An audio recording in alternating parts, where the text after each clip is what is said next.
Hello guys, welcome to my channel autism and music. मैं हूं Komal Thakur, parenting and autistic child. और आज का टॉपिक है कम्युनिकेशन इन ऑटिज़म, जिसमें हम काफ़ी सारे पॉइंट्स को डिस्कस करेंगे। लाइक कम्युनिकेशन हम बच्चे को कैसे सिखा सकते हैं इनिशियली, एंड अगर बच्चे का लैंग्वेज अच्छा है तो बच्चा कम्युनिकेट क्यों नहीं करता है, बच्चे का need based communication, social communication और ऐसे ही कुछ और फैक्टर को डिस्कस करेंगे ये वीडियो में। तो ये वीडियो को हम लोग स्टार्ट करेंगे सबसे पहले बेसिक स्टेप से। एक क्विक सा रिकैप कि इनिशियली हम बच्चे को कम्युनिकेशन के लेवल पर कैसे पहुंचाएंगे। तो उसमें सबसे पहले फर्स्ट ऑफ ऑल हम लोग बच्चे की वोकैबुलरी के ऊपर काम करते हैं। वोकैबुलरी में हम वो सारे वर्ड्स इंक्लूड करते हैं जो हमारी सराउंडिंग में होते हैं, लाइक घर के ऑब्जेक्ट, मार्केट के ऑब्जेक्ट, पार्क के ऑब्जेक्ट, नेचर के object, sky object, fruits name, vegetable names, vehicles, everything जो हमारे सराउंडिंग में होता है। ये सारा जो वोकैबुलरी है हमें बच्चे के दिमाग में भरना होता है, क्योंकि यही वो चीज़ें हैं जो बच्चे को कनेक्ट करती हैं सोसाइटी के साथ, नेचर के साथ, और बच्चे को लॉस्टिंग से बाहर निकलने में हेल्प करती हैं। क्योंकि एक बार जब बच्चे को आप इन चीज़ों को इंट्रोड्यूस कराते हो तो बच्चे का नेचुरली जो है वो इंटरेस्ट बढ़ने लगता है नेचर के प्रति, सोसाइटी के प्रति। तो इससे कहीं ना कहीं हेल्प मिलती है। बच्चे का जो ब्रेन है वो धीरे धीरे एक्टिव होने लगता है, और वो एक तरह से हम बोल सकते हैं कि अपनी लॉस्टिंग से दुनिया की जो उसकी दुनिया होती है उससे वो बाहर निकलने की ट्राई करने लगता है।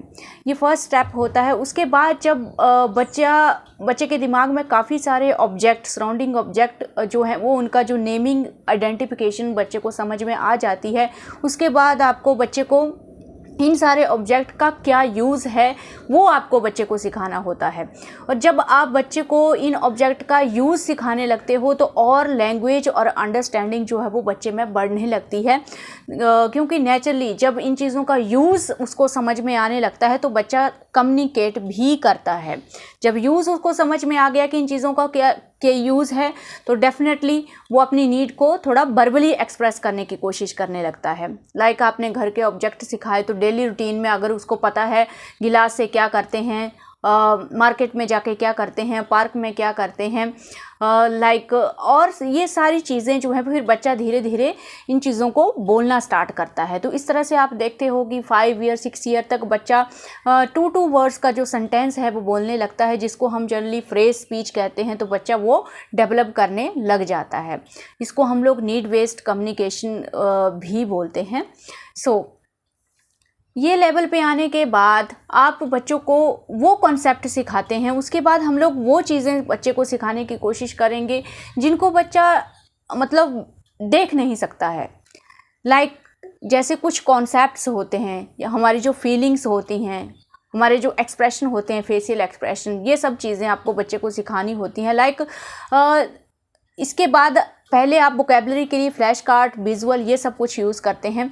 उसके बाद आपको एक डिस्क्रिप्शन, बच्चे को जो ब्रीफिंग होती है वो करने आनी चाहिए। जब आप फ्रेज स्पीच का लेवल अचीव कर लेते हैं उसके बाद आप चाहते हैं कि आपका बच्चा लॉन्ग सेंटेंसेस फ्रेम करने लगे, तो उसके लिए आप बच्चे को ब्रीफिंग सिखाते हैं। ब्रीफिंग के लिए आप किसी भी स्टोरी बुक्स या मार्केट में आजकल लैंग्वेज डेवलप करने के लिए स्पेशल बच्चों की लैंग्वेज के लिए बहुत सारी बुक्स मिलती हैं। मैंने भी बहुत सारी बुक्स का वीडियो बनाया है, जहाँ पे आप मटेरियल देख सकते हो। वीडियो बनाया है मैंने, जहाँ पे मैंने जो लैंग्वेज के लिए बुक्स यूज़ की थी वो वीडियो आप लोग देख सकते हो। तो उन बुक्स में लाइक जो भी सीन्स होते हैं, लाइक एक फैमिली का सीन हो गया, पार्क का सीन हो गया, स्कूल का सीन हो गया, मार्केट का सीन हो गया, स्काई ऑब्जेक्ट का सीन हो गया। तो इस तरह से वहाँ से आप बच्चों को सिखाते हो कि पर्टिकुलरली फैमिली क्या चीज़ है। अब अगर आप बोलोगे बच्चे को कि फैमिली ये फैमिली है, तो क्योंकि फैमिली एक तरह से लाइक जैसे गिलास एक विजुअल है, मतलब एक क्लियर विजुअल है बच्चे के लिए, हाँ ये गिलास है, लेकिन फैमिली वो बच्चे को अंडरस्टैंड करना पड़ेगा।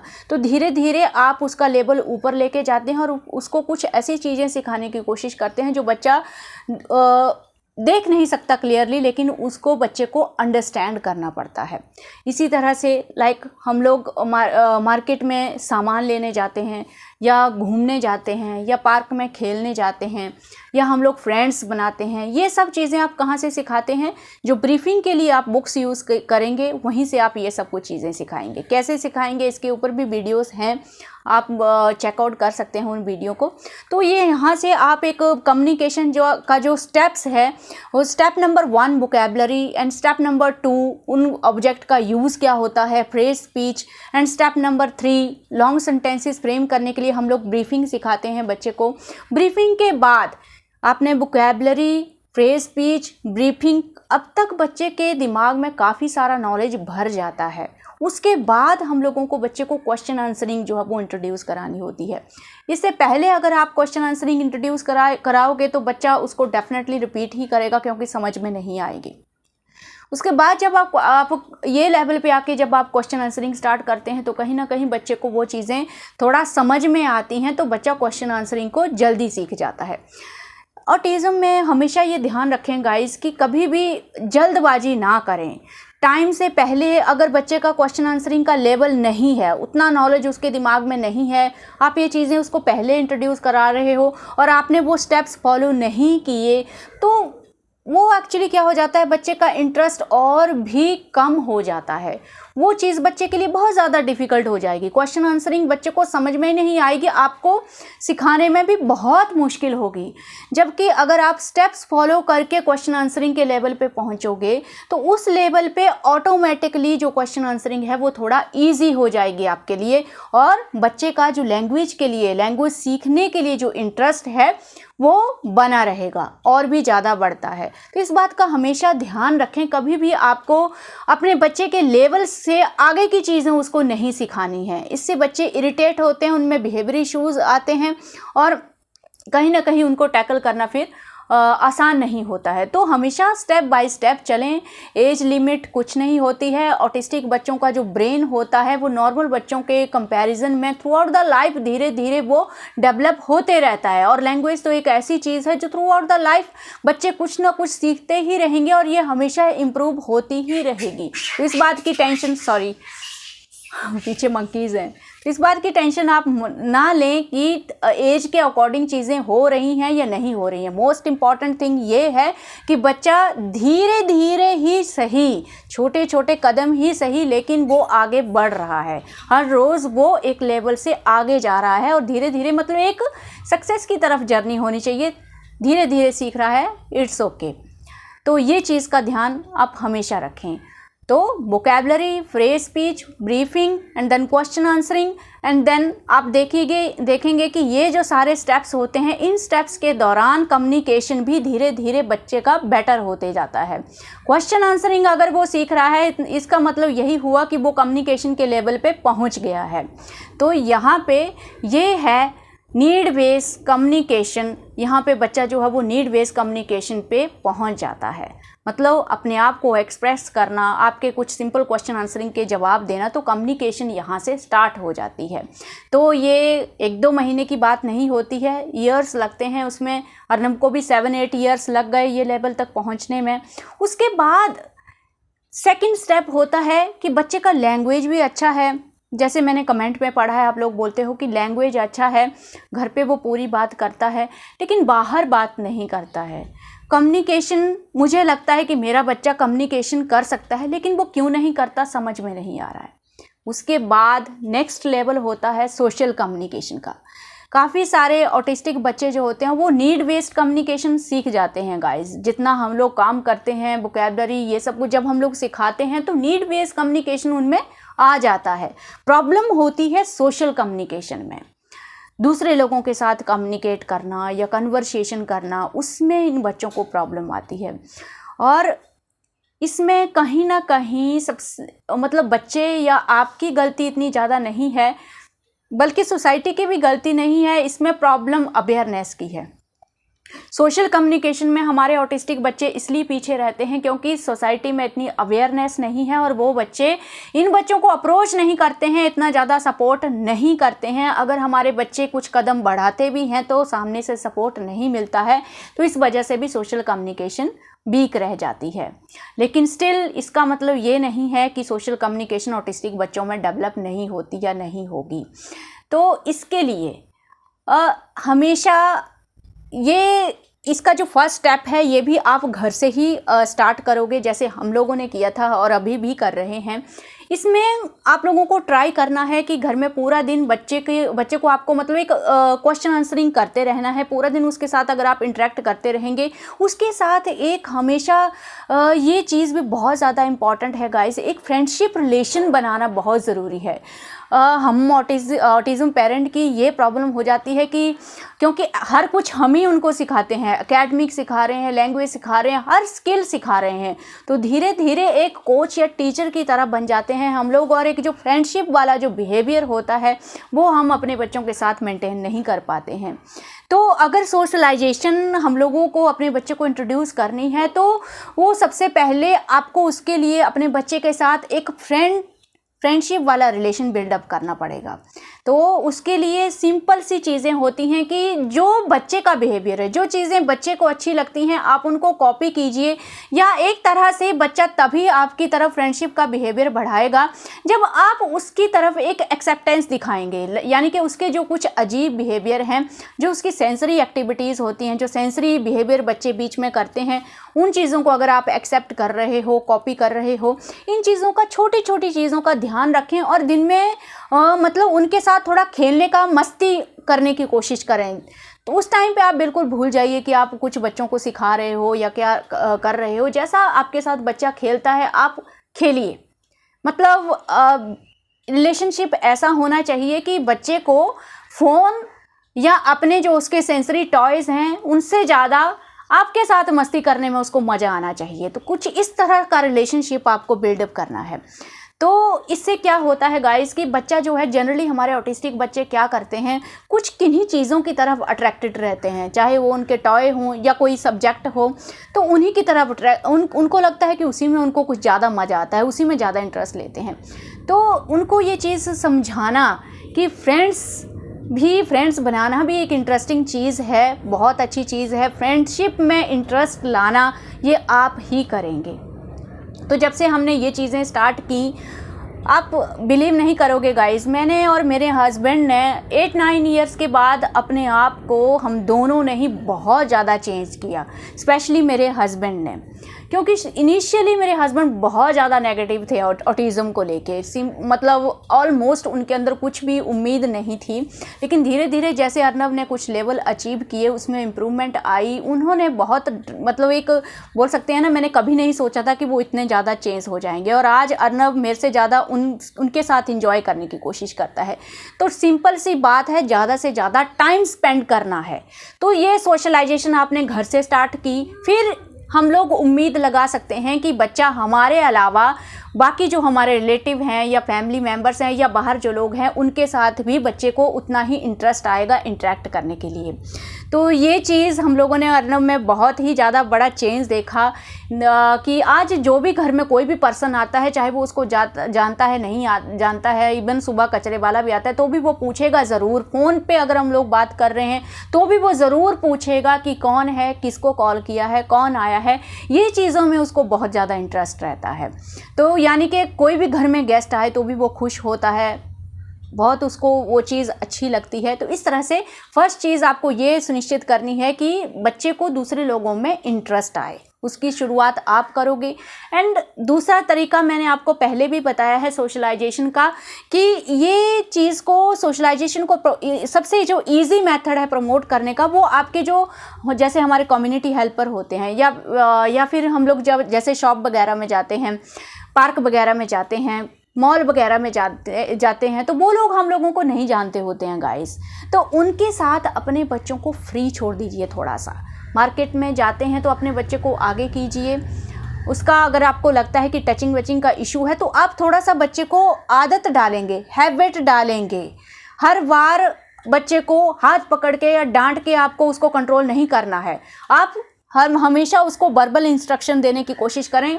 मार्केट जाने से पहले ही आप उसको बोलिए कि वहाँ पे टचिंग नहीं करना है, पैकेट को टच नहीं करना है। मैं अर्नव को पहले बोलती थी और आज भी अर्नव को बोलती हूँ, और वो अर्नव ऐसे अपने हैंड पीछे रखता है। तो अपने हैंड पीछे रखो, तो इस तरह से, ठीक है। तो इंस्ट्रक्शन देने की कोशिश कीजिए और वहाँ पे शॉपकीपर के साथ आप लोग ये चीज़ें कर सकते हो। जैसे बच्चे को बोला कि आप खुद ये चीज़ मांगो, आपको जो भी कुछ खाना है बोलना है, तो दुकान वाले जो होते हैं वो अर्नब के साथ बहुत अच्छे से कन्वर्सेशन करते हैं। समटाइम वो मस्ती बदमाशी भी करता है, तो वही लोग खुद डांटते हैं। तो ये सब चीज़ें अगर आपको और कोई लोग नहीं मिल रहे हैं तो थोड़ा इनके साथ ही आप थोड़ा सा बच्चे को इंट्रोड्यूस कराइए। तो ये सब चीज़ें आपको हेल्प करेंगी। और जितना ज़्यादा आप लोग एक्सपोजर देते हो, तो सोसाइटी में सब लोग एक जैसे नहीं होते हैं गाइस। अपनी जर्नी से मैंने भी ये चीज़ सीखी है। कुछ लोग बिल्कुल इग्नोर कर देते हैं, उनको तो लगता है कि तो ये तो पता नहीं कौन पीपल हैं। और कुछ लोग ऐसे हैं जिनको हमसे कुछ लेना देना नहीं है, मतलब बिना किसी स्वार्थ के वो लोग जस्ट सपोर्ट करते हैं। तो ऐसे लोग, ऐसा नहीं है कि इसी जगह पे हैं, हर जगह पे मिलेंगे आपको। तो इसके लिए बहुत ज़रूरी है कि आप बच्चों को बाहर निकालें। जितना ज़्यादा आप बाहर निकालेंगे उतने ज़्यादा आपको ऐसे लोग मिलेंगे। तो सोशलाइजेशन जो है वो भी कम्युनिकेशन को प्रमोट करती है। तीसरा रीज़न क्या होता है, हमारे बच्चे कम्युनिकेशन क्यों नहीं करते हैं। हमारे जो ऑटिस्टिक बच्चे होते हैं, आपने देखा होगा गाइस कि कुछ सिलेक्टिव टॉपिक ऐसे होते हैं जिनमें इनको बात करना बहुत पसंद होता है। लाइक अर्नब को अगर गाड़ी, घूमने का टॉपिक, खाने का टॉपिक, ये 3 टॉपिक ऐसे हैं जिनमें आप कभी भी उससे बात करो तो आपको लगेगा कि मतलब अर्नब का लैंग्वेज कितना ज़्यादा डेवलप है, कितना ज़्यादा बोल रहा है, मतलब कितना अच्छे से बात कर रहा है। सेम टाइम अगर इनके अलावा कुछ और टॉपिक आप लोग देखते हो, अगर और टॉपिक हम लोग उसके ऊपर बात करते हैं, तो समटाइम्स आपको अर्नब सेम क्वेश्चन रिपीट करता हुआ दिखाई देगा, क्योंकि वो चीज़ें समझ में नहीं आती हैं और उन चीज़ों में इंटरेस्ट नहीं होता है उसको। तो यहाँ पे दोनों ही चीज़ें आप लोग देखोगे, आपने भी ऐसी चीज़ें नोटिस की होंगी। तो इसका मतलब ये नहीं है कि कोई ऑटिस्टिक बच्चा अगर एक टॉपिक के ऊपर अच्छे से बात कर रहा है तो दूसरे टॉपिक पे भी अच्छे से बात करेगा। तो ये इंटरेस्ट, इसका सबसे की फैक्टर यही है कि धीरे धीरे हम लोगों को इंटरेस्ट बढ़ाने हैं। अभी रिसेंटली उसको मेज़न मिस्त्री में बहुत ज़्यादा इंटरेस्ट आ रहा है। वो उसने इंग्लिश बुक में पढ़ा, उसको इंग्लिश बुक में मैंने पढ़ाया। रिसेंटली हमारी बिल्डिंग में अभी काम चल रहा है, तो वो घर पे आके भी हाथ में डंडा पकड़ के दीवार में ठक ठक कर रहा है और बोल रहा है मेज़न अंकल दीवार ठीक कर रहे हैं, ये लेबरर अंकल है। तो धीरे धीरे जितने ज़्यादा टॉपिक आप लोग इंट्रोड्यूस कराओगे तो धीरे धीरे इंटरेस्ट भी बढ़ेंगे। तो ये भी बात है कि इनको अपने फेवरेट टॉपिक पे बात करने में ज़्यादा इंटरेस्ट आता है। अगर फेवरेट टॉपिक नहीं है तो इतना ज़्यादा उनको इंटरेस्ट नहीं होता है। नाउ जब भी अगर कोई अननोन पर्सन है, एक और चीज़ हम लोग करते हैं डेली अर्नब को, जैसे कोई हमारे गांव में जैसे उसकी दादी है, ग्रैंड मदर है, तो वो कॉल करती हैं। तो इस तरह से भी आप हमेशा किया कीजिए। अगर कोई ऐसा पर्सन है तो उससे बात कराइए डेली रेगुलरली। तो अर्नब जैसे वो कॉल करती हैं तो अभी अर्नब को हम लोग बोलते नहीं हैं, वो अपने आप ही बोलता है अम्मा जी आप कैसे हो, आपने क्या खाया, क्योंकि उसको आदत पड़ गई है, इतने दिन से वो चीज़ें हम लोग करवा रहे हैं। उधर से अम्मा भी कुछ क्वेश्चन पूछती है कि पूरा दिन ये किया, तो अर्नब उसी तरह से आंसर देता है। तो एक कन्वर्सेशन कैसे इंट्रोड्यूस कराओगे, तो उसके लिए ये तरीका बहुत ही बढ़िया है, अच्छा है। दिन में भी अगर समटाइम्स उसके पापा ऑफिस में होते हैं, ये स्कूल से आता है, तो वो भी कॉल करते हैं, तो फ़ोन पे बात कराने की कोशिश कीजिए। वो भी बहुत अच्छा ज़रिया है कन्वर्सेशन को इंट्रोड्यूस कराने के लिए। अगेन कम्युनिकेशन, सोशलाइजेशन के लिए भी वो चीज़ बेटर है। तो ये सारी चीज़ें मिलके कम्युनिकेशन को हेल्प करती हैं गाइस। और एंड में ये वीडियो अभी मैं एंड करूँगी, तो एंड में यही बोलूँगी गाइस कि किसी भी चीज़ की एज लिमिट मत रखिए। आप में से बहुत सारे पेरेंट्स जैसे कमेंट करते हैं तो आप लोग थोड़ा डिप्रेशन में होते हैं कम्युनिकेशन को लेके। कम्युनिकेशन और लैंग्वेज एक ऐसी चीज़ है जो through out the life improve होगी और धीरे धीरे इम्प्रूव करती रहेगी। सो ये टारगेट लेके अपने दिमाग में मत चलिए कि अब 9 ईयर का हो गया, 10 ईयर का हो गया, 15 ईयर का हो गया, अब तो पूरी तरह से उसको कन्वर्सेशन करने आनी चाहिए। इसके अलावा भी बहुत सारी इंपॉर्टेंट चीज़ें हैं जो हमारे ऑटिस्टिक बच्चों को आनी चाहिए। लाइक अपने डेली रूटीन के काम है या कुछ इंडिपेंडेंट स्किल है या अंडरस्टैंडिंग है। ज़रूरी नहीं है कि इनकी जो जर्नी है इसकी सक्सेस को आप कम्युनिकेशन के तराजू से ही तोल के देखें। So it's not so much important factor. ये नहीं है कि आप इसी के पीछे पड़े रहें और बाकी चीज़ों को आप सोचें कि अगर कम्युनिकेशन नहीं आई तो बाकी चीज़ों का क्या मतलब है। नो, ये चीज़ें आप नहीं सोचिए। तो जैसे ही आप एक्सपोजर दे रहे हैं, उनको सोशलाइजेशन के लिए एक राइट एक्सपोजर दे रहे हैं, तो ऑटोमेटिकली कम्युनिकेशन भी अपने आप इम्प्रूव होती जाएगी। और एक और फैक्टर, अपने बच्चों को ये हैबिट डालिए, ये जो आपने हैबिट डाल के रखी है कि हर चीज़ बेड पे बैठ के फ्लैश कार्ड विजुअल दिखा के करवानी है, तो इस हैबिट को 6-7 ईयर के बाद थोड़ा कम करने की कोशिश कीजिए। बाद में आपको ये चीज़ें सिर्फ इसके लिए यूज़ करनी है जब आपको बच्चे को किसी सब्जेक्ट का, किसी टॉपिक का, किसी कॉन्सेप्ट का डीप नॉलेज देना है, तब आप इन चीज़ों को यूज़ कीजिए। बाकी का जो प्रैक्टिस है वो रियल ग्राउंड में ही आपको करना पड़ेगा, तभी वो चीज़ पॉसिबल होगी। अगर आप एक्सपोजर दे रहे हैं, बाहर भी आपके बच्चे को ये हैबिट हो रही है कि आप अगर कुछ बोल रहे हैं और बच्चा उसके ऊपर ध्यान दे रहा है, ऐसा नहीं होना चाहिए कि बेड पे बैठ के विजुअल बुक पकड़ के तब बच्चे का कंसंट्रेशन 100% है, और जब बच्चा बाहर घूमने जाते हो आप लोग और तब आप बच्चे को कुछ समझा रहे हो तो बच्चे का कंसंट्रेशन 0 है। तो वो चीज़ भी प्रैक्टिस से आती है। आप डेली जब भी घूमने जाते हैं, वॉकिंग करने जाते हैं, अपने बच्चों को वहाँ पे वोकैबुलरी उनकी इंक्रीज़ करने की कोशिश कीजिए, वहाँ पे उनको सिखाने की कोशिश कीजिए। इसमें 1-2-3 महीने लगते हैं, लेकिन धीरे धीरे बच्चा आपको बाहर भी सुनना स्टार्ट करेगा। उससे बेनिफिट ये होगा कि बच्चा पूरा दिन आपके टच में रहेगा, उसका इंटरेक्शन बढ़ेगा और आप एक तरह से पूरा दिन थेरेपी ही कंटिन्यू कर पाओगे। तो बच्चा पूरा दिन ही कुछ ना कुछ सीखता रहेगा। तो थोड़ा इस चीज़ के ऊपर आप शिफ्ट कीजिए। तो ऐसा बिल्कुल नहीं होगा कि घर पे अगर आपने ब्रीफिंग सिखा दी, फ्लैश कार्ड से एवरीथिंग सब कुछ सिखा दिया, फिर आप लोग एक्सपेक्ट करोगे कि बाहर भी बच्चा करे, तो इनको वो उस चीज़ में भी प्रॉब्लम आती है। तो उसके लिए भी आपको उतनी ही मेहनत करनी पड़ेगी जितनी आपने वोकैबुलरी, ब्रीफिंग और ये सब कुछ बुक्स से जितना भी लैंग्वेज आपने सिखाने के लिए मेहनत की है गाइस, तो वो चीज़ के लिए भी आपको और ज़्यादा थोड़ा मेहनत करना है कि बच्चे बाहर भी आपको सुनना स्टार्ट करें। जैसे ही आप एक ही बार में कोई इंस्ट्रक्शन दे रहे हैं तो बच्चे को समझ जाना चाहिए कि हाँ, अगर मुझे ऐसा बोला जा रहा है तो मुझे ये चीज़ सुननी है। काफ़ी सारी चीज़ों को आप बाहर भी कंटिन्यू कर सकते हो गाइज। लाइक अभी मैं अर्नब को रिसेंटली क्या करती हूँ, अटेंशन के लिए, अगर बच्चे को इंटेंशन आपको बढ़ाना है तो रिसेंटली मैं क्या करती हूँ, जब भी मैं वॉकिंग करने जाते हैं हम लोग रात को, तो मैं क्या करती हूँ, आफ्टर 5 मिनट्स रैंडमली अर्नब का ध्यान इधर उधर होता है, मैं एकदम से उसको, जैसे आगे बेंच आ गया, जैसे जगह जगह पे बेंच लगे होते हैं, तो मैं एकदम से उसको पूछती हूँ ये डॉग है। मेरी फिंगर बेंच के ऊपर होती है और मैं बोलती हूँ ये डॉग है। और शुरू में अर्नब बोलता है, अर्नब का ध्यान नहीं होता है और अर्नब कहता है हाँ हाँ डॉग। फिर मैं अर्नब को बोलती हूँ डॉग है, बेंच है। फिर अर्नब को पता चल जाता है कि हाँ अभी मुझे अटेंशन देना है। तो उसके बाद में आगे फिर 2-3 मिनट के बाद, रेगुलरली नहीं करना है, 2-3 मिनट के बाद फिर पूछती हूँ ट्री आता है, फिर मैं बोलती हूँ ये बेंच है। फिर बोलता है नहीं बेंच नहीं है, ट्री है। तो मैं वो चीज़ बहुत फनी भी लगती है और उसके बाद वो बिल्कुल ना ऐसे अलर्ट मोड में आ जाता है कि हाँ मम्मी 2-3 मिनट के बाद कुछ भी पूछ सकती है और मुझे रॉन्ग नहीं बोलना है। तो सम टाइम उसके बाद मैं अपना क्वेश्चन चेंज कर देती हूँ, ट्री को ट्री ही बोलती हूँ, ये ट्री है, हाँ ट्री है। तो फनी सा एक्सप्रेशन भी लगता है और मुझे बहुत अच्छा लगता है। वो बिल्कुल शुरू में उसका मोड ऐसा होता है, मतलब इधर उधर झांक रहा है, और फिर उसका मोड बिल्कुल अलर्ट मोड में होता है और उसके बाद वो कोई मिस्टेक नहीं करता है, प्रॉपर हाँ ना में आंसर करता है। तो काफ़ी सारी चीज़ें जो मज़ेदार तरीके से आप बाहर भी कर सकते हैं गाइस। ज़रूरी नहीं है जो हम बोल रहे हैं वही आपको फॉलो करना है। अटेंशन, कंसंट्रेशन की बहुत सारी चीज़ें जो आप खुद से इंट्रोड्यूस कर सकते हैं बच्चों को। तो जब हम लोग वॉकिंग करने जाते हैं तब भी मैं अर्नब को बहुत चीज़ें सिखाती हूँ और तब अर्नब का मूड भी अच्छा होता है, तो वो सीखता भी है। तो इसी तरह से हैबिट डालिए। सो आई थिंक वीडियो लंबा हो गया, लेकिन ये सारी चीज़ें मुझे आप लोगों के साथ डिस्कस करनी थी।